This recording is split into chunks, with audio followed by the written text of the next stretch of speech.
Awesome, thank you everybody. My name is Nick. I work with Ron, the Consultant Connect team, and working with Consultant Connect, honestly, I've had a chance to visit so many great communities and meet so many great people. I've never seen a room this full of so many, people that are invested in the success of Raleigh, and we see it, a lot that when you're successful, Ryan's team is successful, and same thing goes for when Ryan's successful, you are successful. So to have everybody here on the same team, no matter where you went to school, NC State, North Carolina, Duke, this is what successful economic development looks like. So we've got about 40 minutes left. I'm going to invite our site consultant guests up, and I'll kick things off with a couple of questions, but then I'm going to leave it up to you all to ask a few questions yourself.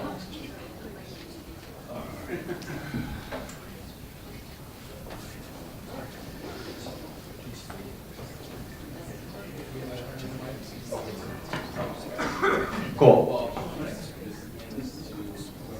I'll try to talk loud. So, we've been here for a couple of days. What are some things that have surprised you all about Raleigh while we've been on fan tours, meeting some of the community CEOs, elected officials? What are some things that have surprised you? I wrote about this still. So, I'll try to, the chance was said, but he's the public school kid from Chicago. I think the reality is and you just heard it there with Donald and Tony's comments. When we walked into American Underground yesterday, it was short, it was sweet, but what struck me was the comment that 51% of founders there are either women or people of color. If you look at PitchBook data from at least through Q3 of 18, there was $1 billion of VC money that had flown into North Carolina specifically, and that's heavily targeted in the RTP area, which was around $250 million larger than it had been in 17. So the money is coming. I mean, so commonly, I live in Chicago, Mina lives in Chicago. When I talk to my VC clients that are on the coasts, I mean, Chicago is flyover country. And when they talk about coastal investments, it's often Boston, New York, and California in the Valley. So then, if you want to bring up North Carolina or anywhere else for that matter, a lot of these folks will kind of thumb their nose at it. The reality is, the investment here is flowing. I didn't know about American Underground. I got back to the hotel last night and started reading more about the last two companies that come out of there that went to the Google Pitch Day and were the ultimate winners. It's remarkable stuff. And I think the reality is that message people hear RTP and their mind goes to a lot of places. There's a lot of legacy investment here. And I think the kind of biotech, life sciences stuff is easily where people come to mind. But that startup and growth and entrepreneurial spirit, I think often gets lost in what is historically looked at as kind of big pharma, big biotech that's just always been an RTP. And RTP was the front runner for many years of developing a really large place that companies could thrive. So that American Underground, I'd never heard of it. I do a ton of VC work that could easily be on me, but the reality is I would trumpet that for the region until people literally tell you to stop talking about it. That's awesome. Joe, what are your thoughts? First of all, that was excellent, and you're good looking also. I'm approaching this from a little bit of a softer angle. I could give you a lot of numbers and some stats that I learned on this trip that are impressive, but I tend to represent small to medium-sized privately owned companies, family-owned companies, and their moves have rank quality of life higher than, let's say, a corporation that wants to put a back office somewhere. So let's say Charlie's worked for me for 15 years. I know Charlie, I know his wife, I know his kids, I've petted his dog, we're friends. I'm not going to move to a place that has the very lowest cost of running my business if the community is not attractive. Because just because I can afford the bigger, better house, that doesn't mean the people working for me can't. So I'm looking for places with affordable housing, especially with California clients. That is a big, big issue. Also, there's a lot of demographic information today about millennials, though they're moving back downtown into apartments and so forth. So you have Like the city I returned to, I grew up in Pittsburgh. If an apartment building opens up with 100 people in it, it's on page 1 of the newspaper. Oh, people are moving back downtown. The fact is, 80% of millennials, when they get married and want children, they're going to the suburbs. I mean, this is an incontrovertible thing. So I'm looking at you from a quality of life standpoint.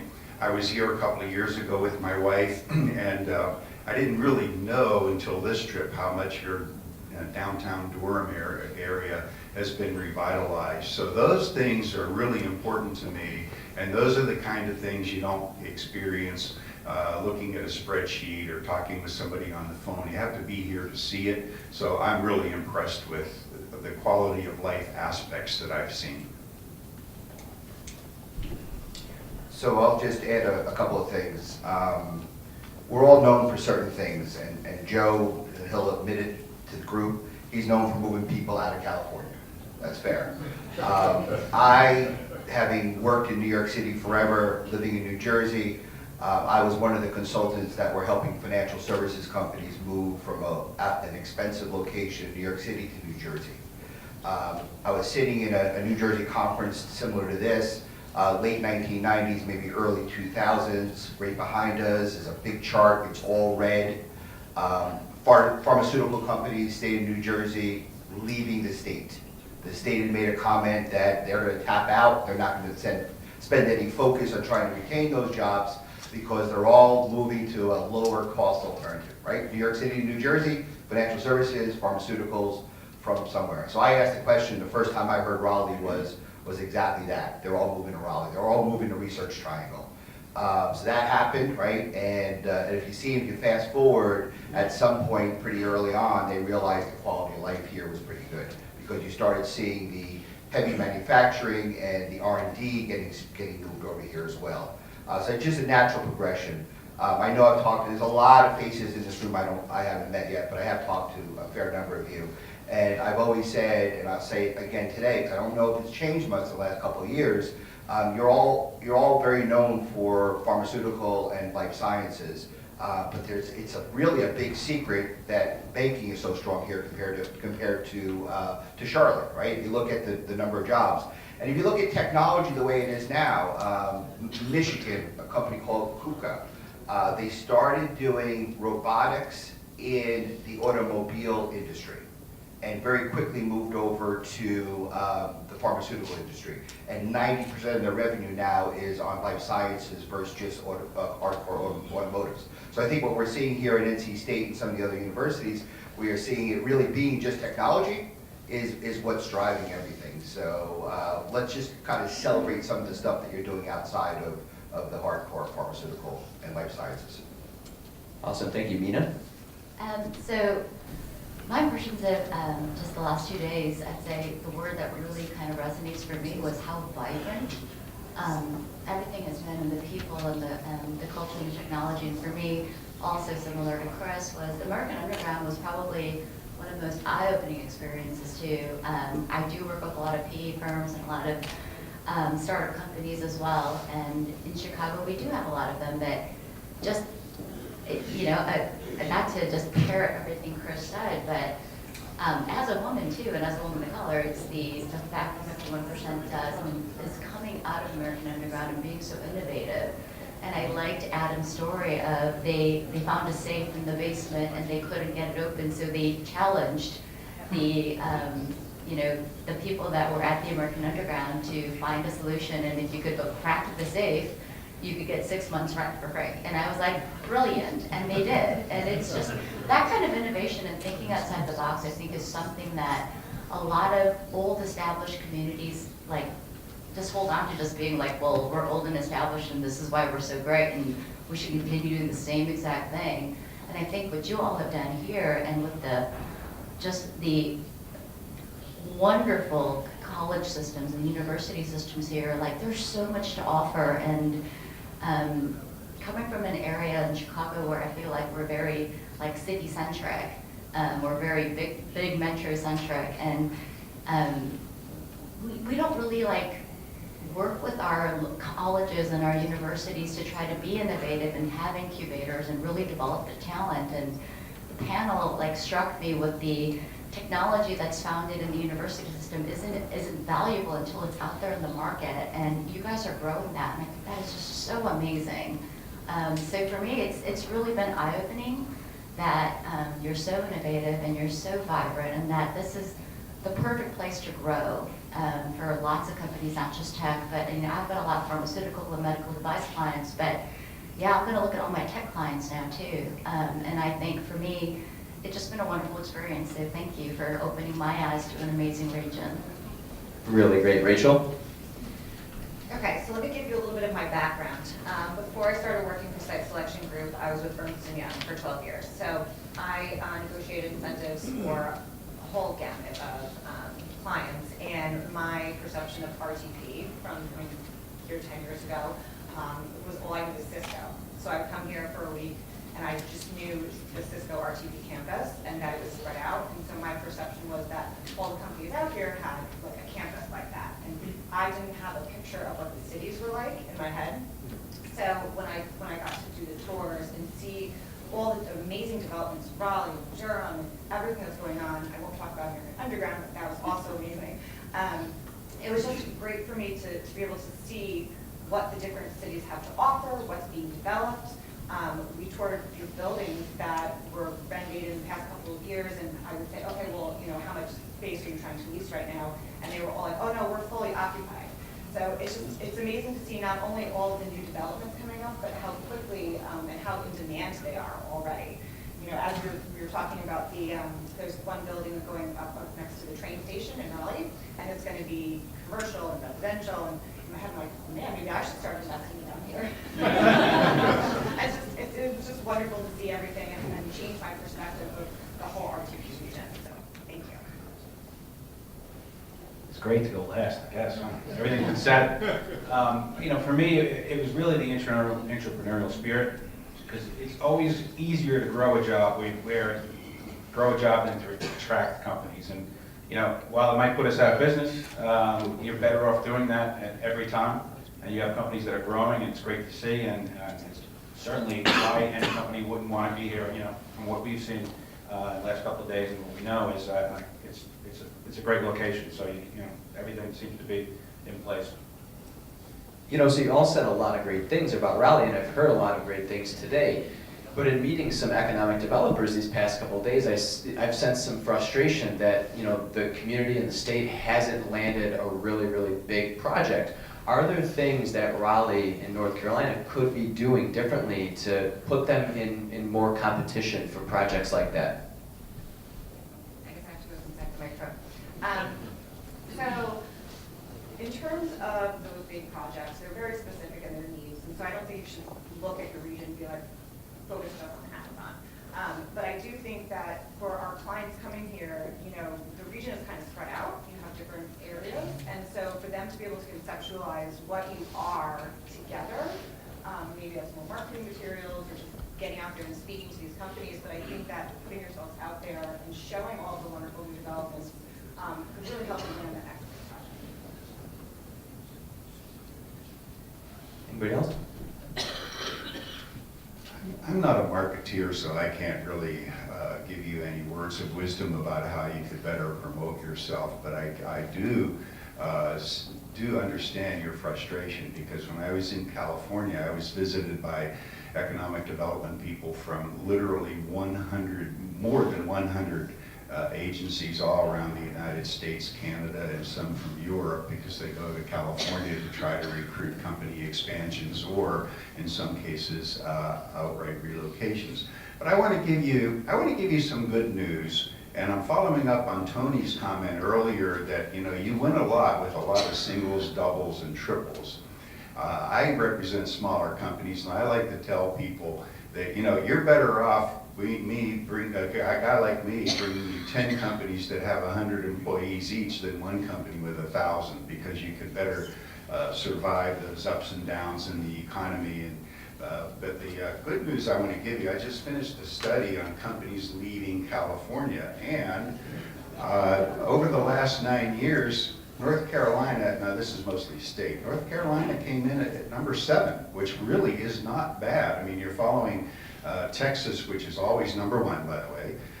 Nevada and Arizona, both of those are only a 1-hour flight from a coastal city, so a lot of companies go there. And you're following Colorado, Oregon, and Washington, but you're ahead of Florida, Georgia, and Virginia, and I think that's pretty good. Now, I did look at where some of these companies moved to, and I see that Charlotte got 8, Cary 7, Raleigh 1, Durham 1, Sanford 1, Morrisville 1, and Mount Airy 1. So I started thinking, well, why is Charlotte so much ahead? And then I thought, well, Joe, look at your own clients. They said Charlotte because of the airport. I mean, that airport is just fantastic, and being near a hub is what brings a lot of people also, for example, to Dallas-Fort Worth. Also, when it comes to total new projects, and this isn't my research, this is from Site Selection Magazine, North Carolina came in at number 6, ahead of California at number 7. The most populated state in the country, the biggest state in land area, and you beat them. So I think that the fact that you are getting these singles, doubles, and triples are very good. Some messaging needs to occur for the Raleigh-Durham area so that when it comes to something like this that I study, you could do better. But in all honesty, I don't know what that messaging could be. One thought I've had is I don't like it when people in California respond to flyover country, because I think that's an insult to all the wonderful, wonderful things that are going on in Kansas City, Phoenix, here, and so forth.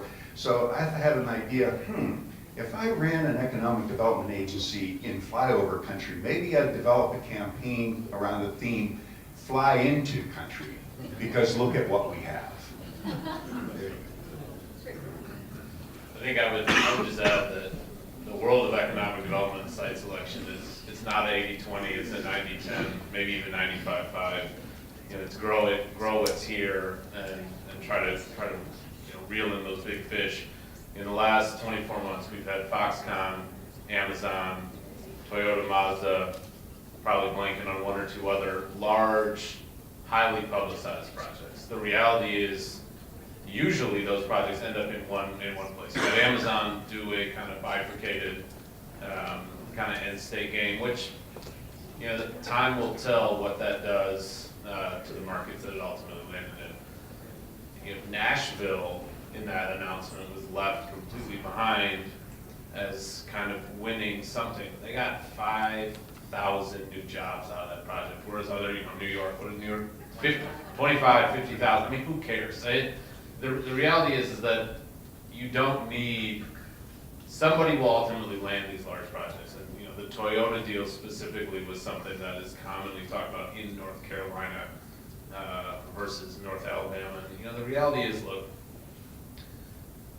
the number of projects that are coming here, as Donald said, doubles and singles, over time, if you look at markets like New Orleans, if you look at markets like Phoenix, for example, like Boise, like Albuquerque, like Kansas City, that have had singles, they've had bunts, singles, doubles, triples, and they've absolutely blossomed. If anybody went to Travis County in 2000 and then showed up in Austin today, because you'd been asleep for the last 19 years, you literally wouldn't recognize it. It would be a completely transformed area. And if you just keep pulling the string, I think you're right. There's been a lot of frustration about how come we're not winning these bigger projects. Well, you've got 50 competitors. The odds, frankly, just aren't that great.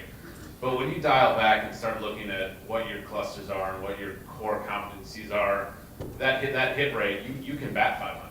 And the reality is, I think what we've seen here today is if you can get the customer, if you can get the client into the market and expose them to the panel that we had today, to things like American Underground, to the existing industries that we all toured, to many of the leadership in this room, I think getting them to say yes becomes a whole hell of a lot easier. I know Ryan knows you can make a living on singles and doubles, right? Playing baseball at NC State. So this is your, sorry. I would like to add in one thing too, because it just occurred to me while I was sitting up here, that you all may not, especially your elected officials, may not communicate regularly with site selectors. So we all think, or the market believes that we'll come in and make a recommendation and say, you must be at that one location. And in reality, it doesn't quite work that way. Let's say we get you down to we get our client down to a short list of 5. We may be able to say, we don't believe you ought to be in these 2 locations. These 3 will work for you, and we would like to see you pick this one. But think about it that way, because when you do lose a close project, that doesn't necessarily mean that they picked the better location. They may have picked the best location for them at that time. Things change, and within companies and within time as well. Awesome. Any other thoughts? This is your community, so I want to open up the floor. We have about 15 minutes or so, I want to open up the floor to questions for our panel. If you want to maybe stand up and introduce who you are. Absolutely. I'm Sig Hutchinson. I'm a Wake County Commissioner here. One message I definitely want to say beyond thank you for being here is that we in government work very closely with the business community. We have each other's cell phones. We have each other's back. We work very closely to make sure this is an environment that works for you.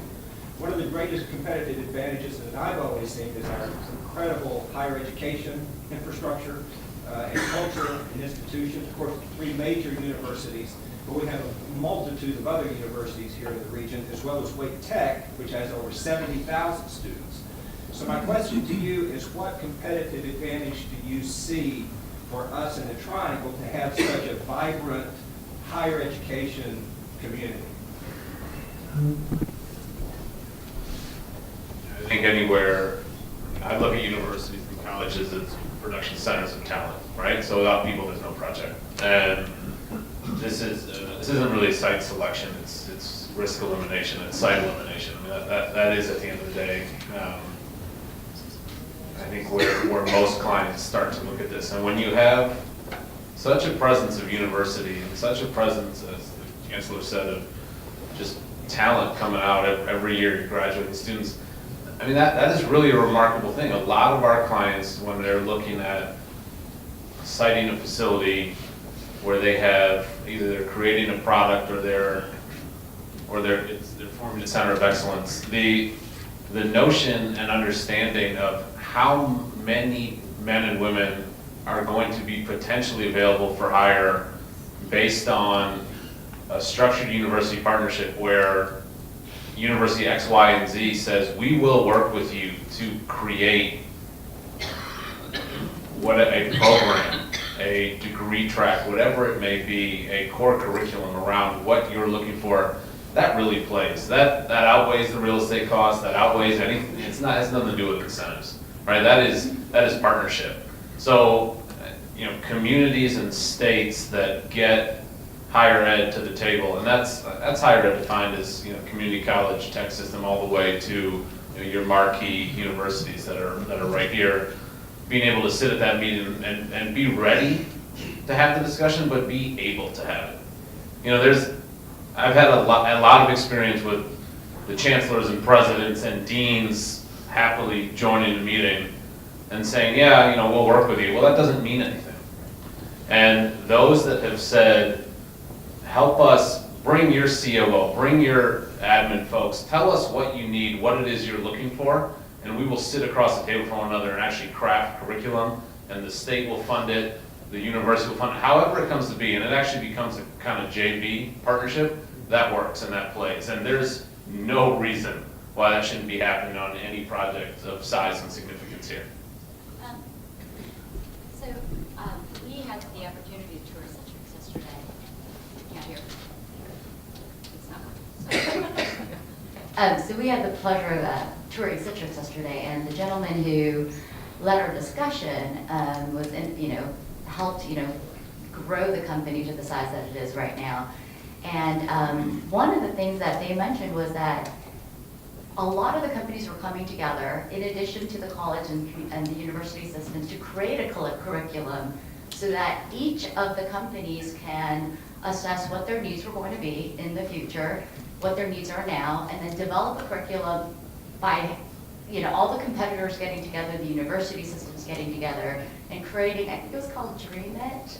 Thank you. And I can't remember what it stood for, but it was like Durham, Raleigh, something. But anyway, it was, the idea of it was just everything that you're talking about, the university system in collaboration with the businesses in the area in order to create like basically a rising tide of future workforce population to fit exactly the needs of each of the companies that are in it. So not only are you helping the students get an education, but you're also creating a pipeline for every single company in that technology field and industry by developing a curriculum that's actually on point, that's relevant, and that'll get them more opportunities for finding a job in the future.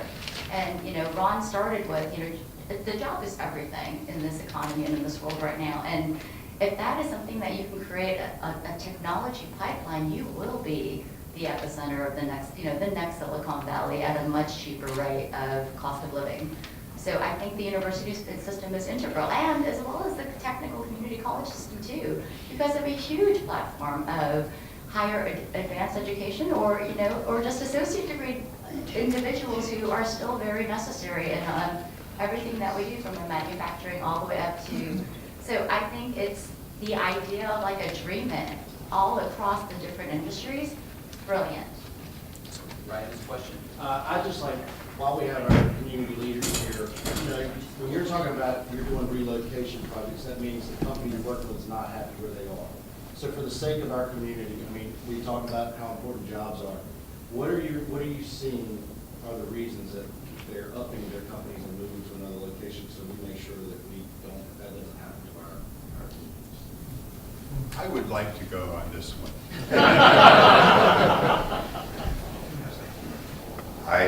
If I'm known for anything, it's in California, and I've gotten to the point where I do something that's very unusual for a site selection consultant. I openly recommend that companies leave the state. And you wonder, well, why have I'm a businessman, why would I take such a strong position like that? Let me just not use it.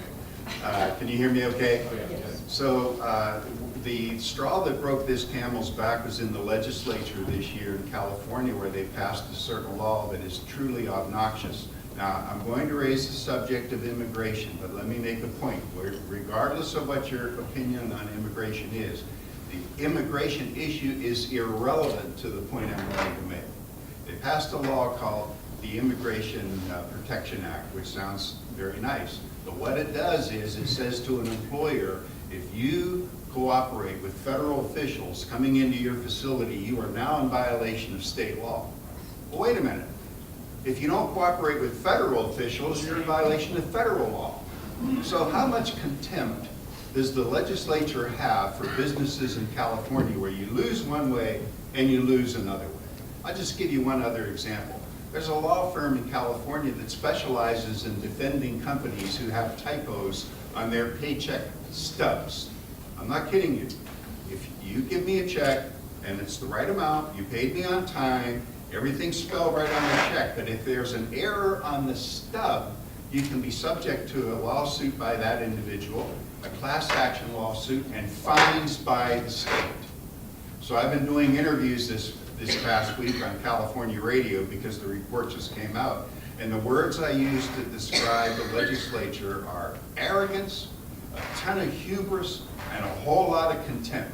And there are business owners, especially the private business owner, they're not a Google, they're not an Apple, they don't have rooms filled with lawyers and CPAs to help them deal with all this compliance, all these regulatory issues, and they're really, really hurting. You have an out-of-date EEO poster, $17,500, please. You have two of them, double that amount. So an administrative assistant was sick one day and didn't come into work, and your poster's out of date, and they create civil infractions or crimes, if you want to use that word, over simple mistakes that are made. That is why more than 13,000 companies have left California in the last 9 years. Thank you for letting me give my speech. So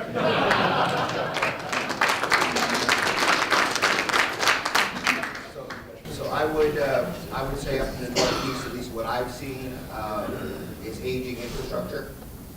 It's hard to argue that when you spend $1 up in the Northeast, then $1 goes to new infrastructure. It's to repairing what's already out there. obviously higher taxes. When I sit down with the company's looking short-term, where are they going to be in the next 3 to 5 years? There's a strong answer to say, stay in place. When you look at somebody that says, where do I want to be 15 to 20 years from now? It opens up a whole different answer. And then when I do have an opportunity, we tend to work with larger companies at Deloitte. When I tend to work with some of the smaller companies, they start to think through if I can inherit or pass along my company to somebody else, maybe my son or daughter. I want to make sure they're in a place that they see potential. People tend to relocate out of the Northeast when they retire. So the grandfather can be in an area where he'd like to be, as long as it's good, strong public education and quality of life, then you have a better shot at it. That's what I've seen. So for my companies that I'm doing actual relocation studies for right now, we're focusing on labor, the cost, just future employment projections for very specific skilled industries. So I'm working on a project that's requiring both manufacturing operations as well as engineers. But they're also, another big thing is they just, through some leadership changes, they're also looking at cost of existing facilities and seeing how they can create a better, basically looking for a better operation at a much cheaper cost with effective and available workforce or the pipeline of future skilled labor or engineers. And that's kind of the relocations that I've been doing recently. It's, I think cost is a big driver too, but I think labor is anything more important for most of my clients at this point in time. Yeah, I would use the county I live in as an example of what not to do. Rachel and I both happen to live in the bedroom community of New York City. Nassau County is the fastest growing community in county, one of the fastest growing counties in the country in the 60s. Levittown found their affordable housing for returning vets from World War II, one of the first suburbs. The thought was that the good times would never end. There was always another place to build. So the costs kept adding up. But as you added more development, people didn't really notice that until there's not another spot to build anymore, or housing, you're redoing housing. So I would say just, don't, it's a matter of cost, and people are moving. Young kids are just, we have some great schools, some of the best elementary schools in the country. In high school, as soon as they get out of college, they leave because they just can't afford to live. So I would we had Grumman, it's now north of Grumman, in the 80s, it had 30 to 40,000 employees in our county. It has like 300 now. So it's, watch the cost and don't do what, not that you would, but that's the example of what not to do. Has anybody ever been to Cook County? The reality is in Chicago, we've got the highest sales tax in the country. Our state is broke, our city is broke. We have a massive problem with public education. We have we have an amazing problem with public sector union. And it's a constant balloon. So literally, the only way that Cook County has tackled this is by more taxes. So from sales taxes to plastic bag taxes to soda tax, which has been repealed, to now we've got a mayoral election coming up in 30 days, and there's 21 of the biggest no-names you've ever seen in your entire life running for mayor of the third largest city in this country. And some of their plans for how they're going to fix the cost issue are literally just more taxes. And I think I'm not an anti-tax person, because without taxes there is no infrastructure. However, a great model of what not to do would be to look at a city like Chicago. To Joe's comment, you could spend a lot of time doing the Chicago, Indiana run, because the reality is, Mondelez just announced on Tuesday morning that they're moving from northern suburbs to Fulton Market, which is our old meatpacking district just west of the loop in Chicago. They are probably the 20th company in the last 36 to 48 months, following McDonald's and Morton Salt and Allstate, Kraft, and just you name it, that has flooded to downtown Chicago from a talent perspective. And economic developers come and sit with us all the time as they say, You know, how come these companies don't want to come look at Raleigh? How come they don't want to come look at Kansas City? And the reality is it's all about talent. And these companies, some will potentially leave. But the crux of the matter is the core talent right now is sitting in downtown Chicago, and companies want to be there.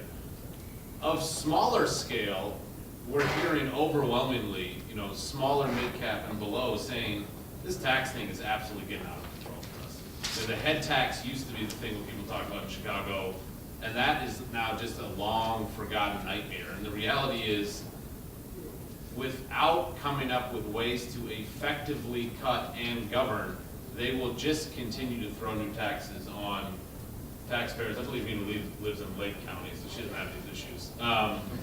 But on business as well. And so what you'll see and continue to see, and it's a common little border war, is the Northwest Indiana v. Chicago from a manufacturing, from a small business. So I would just urge you to look and take a step back, because what is awesome on paper is sometimes not awesome in practice. And you can pull that thread in this state, as many of you understand, of some other legislation that's occurred. And the reality is, to Joe's point about what you think about, say, immigration, for example, I would argue what you talk about at your dinner table at home and think about quietly and privately as you go to bed at night is your own business. We've got a lot of clients that are very, very liberal and very, very conservative, and anywhere in between, and they have their own personal views of the way things should go in the world. But the reality is, from the way they run their company, they run it from a business perspective. And whether it's tax or legislation, I would urge all the elected officials and all those here that sit on boards and all the economic developers that are all in this together, you don't have to poke holes in everything, but the litmus test should be a little bit higher for some of the new policy and legislation that's frankly taking place and being run across this entire country. Because what we saw here is something that's glowing and it's awesome and it's real. This is not small town America. I mean, this is major. I call it NFL kind of tier 1 cities. And there are real table stakes here. And you can continue to grow and continue to be successful, I think, on your own merit. And there will be a lot more to come by literally just keeping your nose in the grindstone and continuing to fight for what you've been doing for the past few years. Please join me in thanking our